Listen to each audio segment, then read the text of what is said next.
आकाशवाणी भोपाल से प्रस्तुत हैं प्रादेशिक समाचार।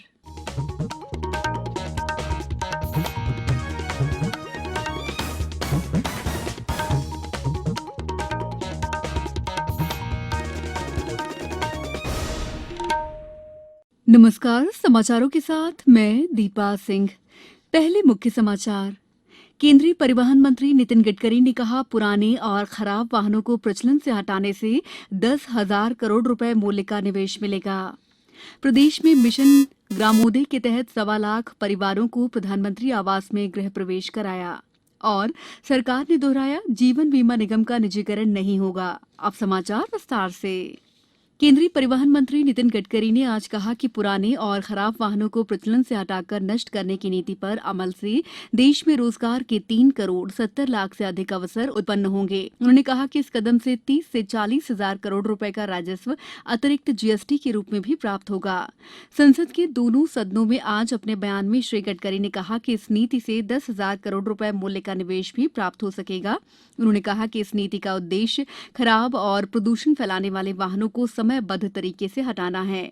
श्री गडकरी ने इस बात पर जोर दिया कि भारत अगले 5 वर्षों में मोटर वाहन क्षेत्र में विश्व का अग्रणी देश बन जाएगा और देश में अगले 1 साल में लिथियम आयन बैटरियों का 100% स्वदेशी उत्पादन होने लगेगा।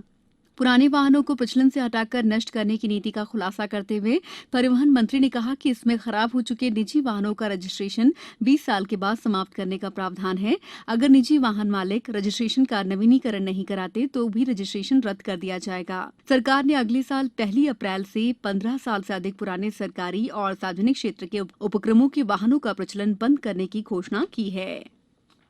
मुख्यमंत्री शिवराज सिंह चौहान ने आज मिशन ग्रामोदय के तहत ग्रामीण क्षेत्र के 1.25 लाख परिवारों को प्रधानमंत्री आवास में गृह प्रवेश कराया। इस अवसर पर उन्होंने कहा कि इससे ग्रामीणों की बुनियादी जरूरतें पूरी होंगी। मिशन ग्रामोदय का मुख्य कार्यक्रम धार जिला मुख्यालय में आयोजित किया गया था। उन्होंने कहा कि इस साल 26 लाख घरों में नल से पेयजल पहुंचाने का लक्ष्य रखा गया है। मुख्यमंत्री ने बताया कि मिशन ग्रामोदय के तहत गांवों में सड़कें भी बनाई जाएंगी। उन्होंने प्रत्येक ग्राम पंचायत में पंचायत भवन बनाए जाने की भी घोषणा की।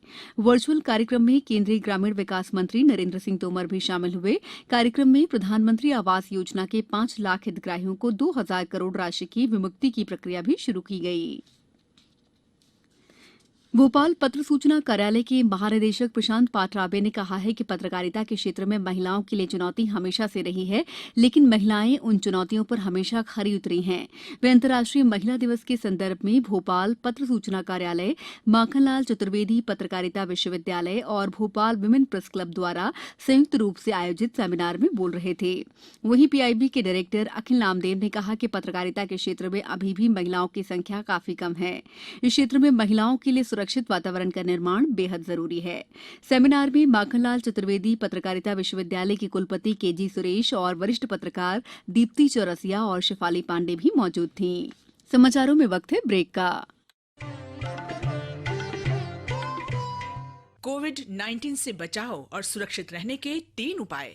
मास्क लगाएं, 2 गज दूरी है जरूरी, सुरक्षित दूरी रखें, हाथ और मुंह साफ रखें। ब्रेक के बाद समाचारों में आपका एक बार फिर स्वागत है।